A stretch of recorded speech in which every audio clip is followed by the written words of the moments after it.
క్రీస్తునందున ప్రియులకు ప్రేమతో వందనాలు తెలియజేస్తున్నాను.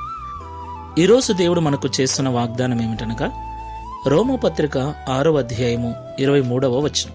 ఏలయనగా పాపము వలన వచ్చు జీతము మరణము, అయితే దేవుని కృపావరము మన ప్రభు అయిన యేసునందు నిత్య జీవము. ఆమెన్. నా ప్రియమైన సహోదరి సహోదరులారా, ఈ లోకములో జీవిస్తున్న మనమందరం కూడా పాపులమే. తల్లి గర్భములో రూపింపబడిన దినమును మొదలుకొని నేటి వరకు మనము అనేక పాపములు చేసి ఉన్నాం. ఎవరు ఒప్పుకున్నా ఒప్పుకోకపోయినా ఆదాము చేసిన పాపమును బట్టి మనమందరము కూడా పాపములోనే పుడుతున్నాం, పాపములోనే పెరుగుతున్నాం. అయితే పాపములో పుట్టి పాపములో పెరుగుతున్న మనము అదే పాపములో ఉండి చనిపోతే పాపము చేసి చనిపోయిన వారి ఆత్మలు నిత్య నరకాగ్ని గుండానికి వెళతాయని బైబిల్ సెలవిస్తుంది.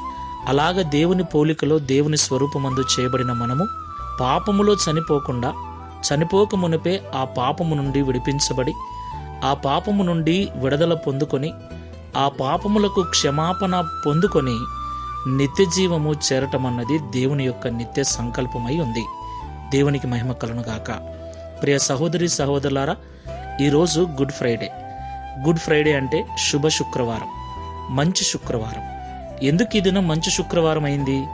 అవును, ప్రపంచ మానవాళి పాప విమోచన కొరకు రక్షకుడైన